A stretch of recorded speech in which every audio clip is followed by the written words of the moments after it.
Hello everyone, I'm aReNGee and I'd like to welcome you all back to the latest edition of Masterlist. This time we're looking at a Time Justice Primal deck that I've called Echoscavate, or Excavate combo if you will. This is a control deck that I was fiddling around with. I produced a video of me actually playing a less tweaked version of this list, but as I kept playing it, it turned out to be actually quite strong against some of the major matchups out there. And I wanted to sort of tweak it into more of a refined version, which you now see in front of you here. There's a lot going on in here, so I'm going to start with some of the stuff that shouldn't surprise any of you.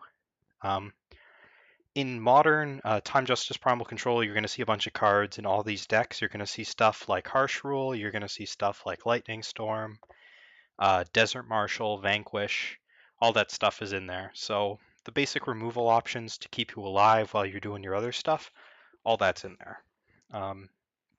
Secret pages and seek power are very common inclusions, but interestingly what I've done here is I've actually cut down the power base a lot. We're only playing 25 sigils, which is the absolute minimum, and something you'd see more often in an aggressive deck than in a deck with 8 drops.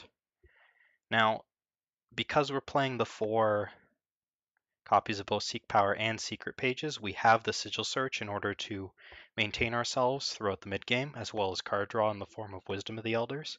So you're usually able to find you're almost always able to find those sigils to get yourself up to the higher costs, and it helps reduce your draws. There's a lot of games where in the mid game you're stuck drawing banners or something with only 12 sigils left in your deck.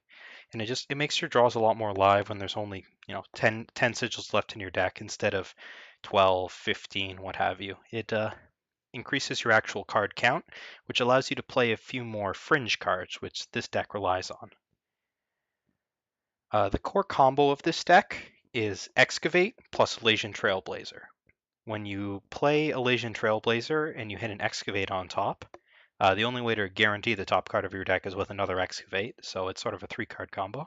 But when you hit that Excavate, you give it Echo, which allows you to have 2 copies of Excavate, which is much more powerful than a single copy, because every time you cast Excavate, you get back whatever you need, and then your second copy of Excavate gets another Echoed Excavate, which brings you back up to 2 copies. So you can keep doing this indefinitely. That's where the Echoscavate name comes from. It is a very slow combo. It relies on your draw step. Excavate does not put it directly in your hand. Every second draw, you're just going to be drawing an Echoed Excavate to set up your next draw. So there's not a lot of velocity there, but you don't run out of cards this way, and you don't have to cast it every turn. Although, honestly, the tension between casting Excavate versus taking a random draw is something that I myself am not 100% certain on at times, and is worthy of its own investigation. But usually once you've got this combo going, you're going to want to be playing from the void to move yourself forward. The second half of the combo turns it from just a recursion engine into an actual sort of, into actually going off, which is when you combine the Elysian Trailblazer again with Wisdom of the Elders. Wisdom of the Elders lets you draw 2 cards, so if you give it Echo, you can bring back whatever you want with Excavate, the second copy of Excavate, then use Wisdom of the Elders to get it back immediately, and then sorry, this is somewhat difficult to explain. This is a 6-step involved process. Once both Wisdom of the Elders and Excavate have Echo, you start with 2 copies of both Excavate and Wisdom in your hand. You can use the first copy of Excavate to get back whichever card you're looking for, the second copy to get back Excavate again, Wisdom to draw those cards, which gives you another 2 copies of Excavate. Then you reset by using those 2 Excavates to get Excavate and Wisdom again, and the final copy of Wisdom of the Elders to draw it, bringing you back up to 4 extra cards in hand. 2 Excavates, 2 Wisdoms, and whatever card you're looking for. This whole combination takes 10 power total, because you're casting Excavate 4 times and Wisdom of the Elders twice. But it can be broken up over multiple turns if you've got other things that you need to do, and it can all be performed at fast spell speed, which is pretty nice. You're still not By using this, you're still getting your normal draw too, so you're advancing into your deck. Usually you're drawing sigils, which allow you to combo the Excavate further. And you can find whatever you need at a moment's notice, which is quite helpful, especially when you've got a lot of power in play. But the thing that really makes this tick is when instead of Wisdom of the Elders, you substitute a different draw card, which actually isn't in this deck, per se. Kuriox the Collector, when drawn, puts a card called Dragon's Eye into your deck. This is a 0-power spell that when you play it, it draws 3 cards. For free. Free spell, 3 cards. If you give this Echo with Elysian Trailblazer, you get to really go off with Excavate, because now your full combo only costs you 4 power instead of 10. So you're saving 6 power by substituting this, and because it draws 3 cards instead of 2, you even get to accelerate through your deck, which is quite honestly usually a disadvantage rather than an advantage. Hand size stops at 12, so you need to ration yourself when you're going with the Dragon's Eye combo. But it is really fun, and if you're looking for something that you don't have, it's certainly a good way to accelerate through your deck. For some players, this isn't enough.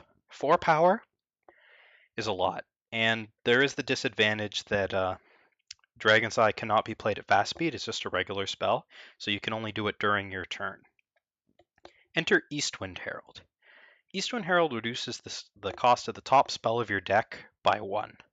Excavate only costs 1, so if you reduce the cost of Excavate, you now have a 0-power Excavate, which, when combined with a 0-power Dragon's Eye, allows you to accelerate through your deck at maximum velocity for free. You're held back only by turn timer and by hand size. Now this takes a lot of cards to set up. You need to play Trailblazer twice, Excavate a million times, Dragon's Eye, and an Eastwind Herald. So it ends up being about a 6-card combo minimum, because you can, depending on how many times you actually play Excavate. So it takes a long time to set up, and this is most certainly not something that you push into in the early or mid game. But in terms of late game, this is one of the coolest and strongest late game combos, because once you get this going, even just the basic Excavate combo, you're never going to run out of gas. So this deals with the problem that control decks sometimes run into, where they need to run a bunch of dedicated finisher slots. This deck doesn't need to run finishers per se, it needs to run a couple of marginal cards, but they're a lot cheaper than dedicated finishers, and once you've got this combo going, you can end the game with anything. So to actually get there is the interesting part. I'm playing 4 copies of Eye of Winter and 4 copies of Stronghold Visage. Eye of Winter is fantastic at forcing people to play into Harsh Rule, removes Aegis, and just generally slows down the units that your opponent wants to play. The power investment is fine. You're not usually so hard up on power for the control deck, and getting multiples is really pretty stifling against the aggro decks. It means that once they've pushed out enough to force you into Harsh Rule, they need to push out at least an additional unit for each Eye of Winter that you have, or they need to run out their high value endurance units early in order to try to burst you down before you can stack up on health. That's where Stronghold Visage comes in. A lot of games you stabilize down at 10 health, 15 health, whatever, or maybe your opponent has a huge Sword of the Sky King. Stronghold Visage heals you up, brings you back, they stack really well in multiples, and they give you a huge health buffer to work with, which allows you to play very discriminatingly with your removal. It also buys you a lot of time when you're searching for a Harsh Rule, if that happens to be the case. Additionally, the armor is not wasted in this deck, as we have both Staff of Stories and Sword of the Sky King as recipients, and we're playing a full Excavate combo to make the best use of it. If someone happens to knock your Sword of the Sky King off, it can come back with 12 armor, 14 armor, 40 armor if it's super late in the game, whatever it is, which just makes the few finishers that you do run that much more effective. Now, Kuriox is technically a finisher, but this deck plays so few other creatures or other units that matter that it always dies to something. There's no other Vanquish targets in this deck, so Vanquish is a big one that hits it. Death Strikes, Feeding Times, all kinds of things. You don't really care, it's just there as a Dragon's Eye that takes up a slot in your hand. But it is nice sometimes as against other Eye of Winter decks, as they can't just stun it, and it can pressure opposing relic weapons and blocks pretty well. It doesn't often survive though, just because of the low amount of other units that you have. So the card that brings this all together is Celestial Omen, a card that some people like a lot and that some people don't like very much. As we are playing a combo deck, the ability to look through our deck for a specific card is very useful, especially when you have something like Dragon's Eye, because Dragon's Eye turns Celestial Omen into a 6-power draw 3, which is a lot better than 6-power draw 1 if you have to do it at normal spell speed. So it gives Celestial Omen a little bit more opportunity to go for card quantity rather than just searching out something for value. It also works really well because once you get one piece of the combo and a Celestial Omen, you can just wait to draw the other piece and then immediately start going off. Omen is another card that you'll bring back a lot once you're in Excavate lock. To go get the important cards, you don't need to draw a lot of cards. You want to draw specific cards that you don't yet have in your void to have access to with your Excavate looping. So this is a somewhat complex deck to play. There's a lot of moving parts in there, and it's very difficult to explain the combo in words without images, which unfortunately I don't have the video editing skills to add in at this time. I wrote an article about this which explains the combo in depth quite well, so check out that Masterlist article on my site if you haven't already done so and you're looking to play this deck. But this deck is certainly very cool. It's a different take on the Time Justice Primal decks. We've seen fully unitless ones. We've seen the more unit-heavy versions that have come out lately. I credit Sarius with being the first person to show me personally one of those lists. And now we have a list that substitutes heavy amount of finishers for combo pieces. And fortunately, most of the pieces are pretty good on their own. Excavate is strictly card disadvantage, but it does allow you to get back copies of your important cards in matchups which matter. Stuff like Singleton Decays, another Harsh Rule. If somebody knocked off a Staff of Stories, you get that back, Celestial Omen, what have you. Elysian Trailblazer is pretty good to just cast on 5 power if you are stable or you're against a control matchup, because all your spells are pretty good. Getting multiple copies of them is great, and you can always bring it back later with Excavate when you actually need it.